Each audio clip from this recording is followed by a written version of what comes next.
सेवानिवृत्त आयु बढ़ाने की अपेक्षा सरकार को रोजगार बढ़ाने पर ध्यान देना चाहिए। ये बातें कर्मचारी निगम मंडल संगठन के प्रांतीय नेता अनिल वाजपेयी ने एसीएन भारत से खास बातचीत में कही।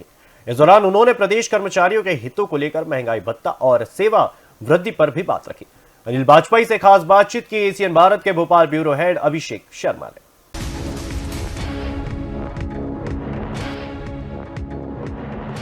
नमस्कार, आज हमारे साथ हैं कर्मचारी के वरिष्ठ नेता श्री अनिल वाजपेयी जी। वाजपेयी साहब, एसीएन भारत न्यूज चैनल के ऑफिस में आपका स्वागत है। धन्यवाद सर। दीपावली की शुभकामनाएं तो हम आपको नहीं दे पाए, फिर से हम देते हैं आपको कि दीपावली और आने वाले नया वर्ष सबके लिए आज को आपको बहुत सारी ढेर सारी शुभकामनाएं। धन्यवाद। सर, कर्मचारी एक ऐसा वर्ग है जो हमेशा कहीं ना कहीं अधिकारियों के दबाव में भी रहता है, परंतु अधिकारी बिना कर्मचारियों के चलते भी नहीं है। तो मैं कुछ मुद्दों पर चाहूंगा कि क्या कौन से ऐसे मुद्दे हैं जो हमेशा कर्मचारियों के हित और अहित को लेकर सरकार चाहती है?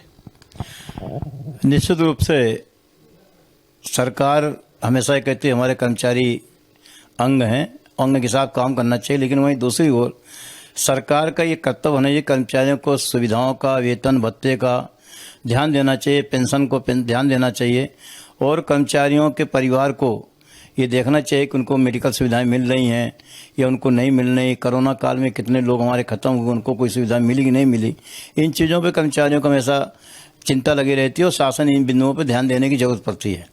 सर, अभी एक स्टेटमेंट आया है कि राज्य शासन जो है कर्मचारियों की सेवा वृद्धि आयु बढ़ाने पर विचार कर रही है, तो इस पर आप सहमत हैं या असहमत हैं? निश्चित रूप से कर्मचारी संगठन जो कि रिटायर होने वाले हैं, रिटायर होंगे, उनकी इच्छा रहती है कि नौकरी में अभी और करूं, उनकी सेवा वृद्धि है। लेकिन इस मुद्दे से मेरा शुरू से विचार रहा कि अगर हम लोग 62 साल के हो गए हैं, अगर सेवानिवृत्त हो गए हैं, तो मैं चाहता हूं कि बेरोजगारों को, कि प्रदेश में लाखों की संख्या में है, उनको पहले अवसर देना चाहिए। मैं तो शुरू से मेरा व्यक्तिगत मत रहता है कि किसी की सेवा वृद्धि 62 ज़्यादा नहीं होना चाहिए। जो सेवानिवृत्त हो गए हैं उनको भी पुनर्नियुक्ति नहीं होना चाहिए, उसका मैं विरोध रहा हूँ। मैं चाहता हूँ कि कर्मचारियों को समय पर रिटायरमेंट होने के बाद आने वाले युवकों के लिए जगह खाली करना चाहिए। मतलब रोजगार मिले, रोजगार में सेवा वृद्धि नहीं मिले। हाँ, रोजगार में सेवा वृद्धि नहीं, 65 साल बहुत समय होता है काम करने का, उसके बाद अपने बाल बच्चों को भी ध्यान देना चाहिए। लेकिन रोजगार अगर हम लोग अपनी सेवा वृद्धि कराते रहेंगे तो उन बेरोजगारों को मौका कब मिलेगा?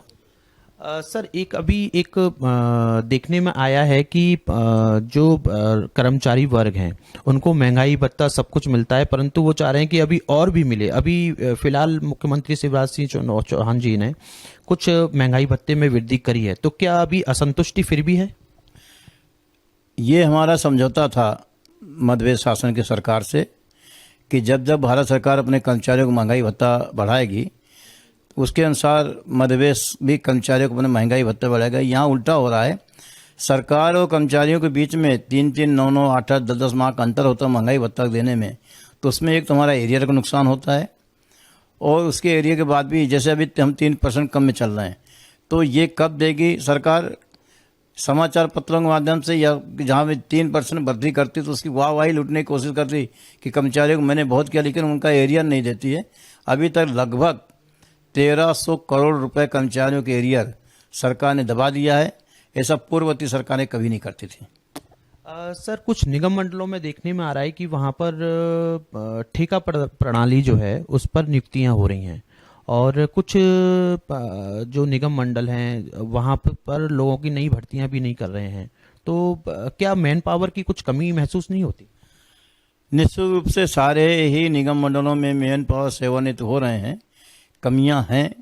उन कमियों को देखते हुए मैं लगातार प्रयास किए जा रहे हैं। 20 साल से किसी निगम मंडल में सीधी भर्ती कोई आदेश जारी नहीं किया गया, जिसके कारण मैन पावर का उपयोग हो रहा है, मैन पावर लिया जा रहा है। उदाहरण के लिए अभी 1 लाख कर्मचारी भर्ती करने की मुख्यमंत्री ने घोषणा की। मैं उसमें ये कहना चाहूँगा जो पूर्व में दैनिक वेतन कर्मचारी कार्यरत हैं, संविदा कर्मचारी कार्यरत हैं, आउटसोर्स के कर्मचारी कार्यरत, उनको पहले उनको नियमित किया जाए, उसके बाद अन्य कर्मचारियों की वृद्धि की जाए। लेकिन उदाहरण यहाँ उल्टा हो रहा है, उनके लिए कोई ध्यान नहीं दे रहा है। दूसरी बात, उदाहरण के वेयर हाउसिंग कॉर्पोरेशन में 3604 कर्मचारी 10 साल से लेकर 15 साल तक लगातार अपनी सेवाएं दे रहे हैं कि इस आस में आज नहीं तो कल निगम हमका लेगा, नियमित करेगा। अचानक प्रमुख सचिव तत्कालीन फूड ने एक आदेश जारी कराया टेंडर के माध्यम से कि आरबी एसोसिएट को टेंडर के माध्यम से कर्मचारियों की सेवाएं ली जाए। इसमें इतना बड़ा धोखा हुआ कि जो पूर्व कार्य थे, ऐसा आदेश कहीं भी नहीं शासन ने निकाला, ना मुख्यमंत्री को ऐसे निर्णय हुआ, लेकिन पीएस फूड की मनमानी कारण 3600 कर्मचारी बाहर किया गया, जिसको लेकर हम 2 महीने से लगातार संघर्ष कर रहे हैं। विभिन्न श्रम पदाधिकारियों के द्वारा यहाँ से हमको स्थायी निर्णय हुआ है कि इनको यथावत स्थिति रखी जाए। उसके बावजूद अधिकारी वहाँ काम नहीं कर रहे हैं और आदेशों का पालन नहीं किया है। इसको लेकर हम उग्र आंदोलन भी करने जा रहे हैं, लेकिन कहीं न कहीं निश्चित रूप से शासन अनदेखा कर रहा है। और इसके पीछे एक मेरे लगता है कि आरक्षण का एक मुद्दा था। कोई भी राजनीतिक दल आज ये नहीं कह सकता कि मैं आरक्षण को समाप्त करना चाहता हूँ, लेकिन आरक्षण के आड़ में समस्त कर्मचारियों को अनुबंध पे, ठेके पे, आउटसोर्स के माध्यम से रख रहे हैं ताकि वहाँ आरक्षण कोई नियम नहीं होता है। तो ऐसा लगता है धीरे धीरे आरक्षण प्रथा को भी समाप्त करना चाहते हैं ये। सर, एक अंतिम सवाल, क्या कारण है कि कर्मचारी हमेशा सरकार से असंतुष्टि रहता है, जबकि अभी तो बहुत सारे सैटरडे की छुट्टियां आपको अभी मिलने लगी हैं, महंगाई भत्ते में कुछ ना कुछ वृद्धि करी दी है, और भी बहुत सारे मुद्दे हैं, तो क्या असंतुष्टि का अभी और क्या कारण है? नंबर 1, भोपाल मध्य प्रदेश में 3,65,000 पेंशनधारी हैं। उन पेंशनधारियों को भी 70% महंगाई भत्ता में पीछे चल रहे हैं। कहीं न कहीं उनकी दवाइयों को उनको मिलना चाहिए। अगर एक मध्य प्रदेश शासन कर्मचारियों को सुविधाएं नहीं देता है, पेंशन को समय पर वृद्धि नहीं करेगी, जबकि आश्रम में उनकी आवश्यकता है, तो वो लोग हमसे नाराज रहते हैं।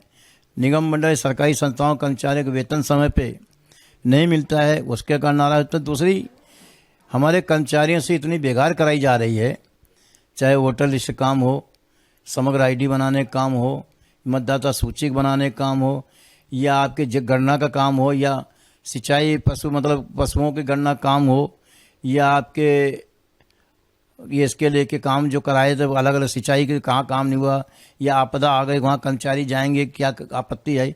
तो कर्मचारी शिक्षक वर्ग होने से शिक्षक पढ़ाना चाहिए, लेकिन शिक्षकों को कम से कम 7-8 ऐसी बेगारी दी जाती तो समय पढ़ा नहीं पाता है। और कर्मचारियों की सुविधाएं शासन कहने तो लोगों को बहुत लगता है कि माध्यम से कि कर्मचारी बल्ले बल्ले, लेकिन वास्तव में समस्याएं हैं। कर्मचारियों को उनको समय पे वेतन नहीं मिलता है, समय पे महंगाई भत्ता नहीं मिलता है, और जहाँ तक 7वां वेतन शासकीय कर्मचारियों को मिला, लेकिन हमारे निगम मंडल कर्मचारियों को 4वां वेतनमान, 5वां वेतनमान, 6वें वेतनमान में लाभ मिल पा रहा है, 7वें को तो बहुत दूर बात रही, मिल ही नहीं पा रहा। तो ऐसे कर्मचारी संतुष्ट तो होंगे अगर उनको सबके समान दे जाए। अपन सबको एक वर्ग को अगर संतुष्ट करेंगे तो 50 वर्ग दूसरे असंतुष्ट रहेंगे। तो अनिल वाजपेयी जी का कहना है कि मध्य प्रदेश में कर्मचारी एक अहम भूमिका है, और ऑब्वियसली प्रदेश में विकास के लिए कर्मचारी एक रीढ़ की हड्डी के समान काम करता है। जो असंतुष्ट हैं उनके संतुष्टों के लिए महंगाई भत्ता को बढ़ाने के लिए उन्होंने आग्रह राज्य सरकार से किया है। साथ ही सेवा वृद्धि का प्रस्ताव जो राज्य सरकार ला रही है उस पर भी इनकी आपत्ति ये है कि रोजगार उत्पन्न किए जाएं। तो इस बार हम फिर आगे मुद्दे के लिए फिर नई चर्चा के लिए अनिल वाजपेयी जी को अपनी चर्चा में शामिल कर लेंगे। तब तक के लिए नमस्कार।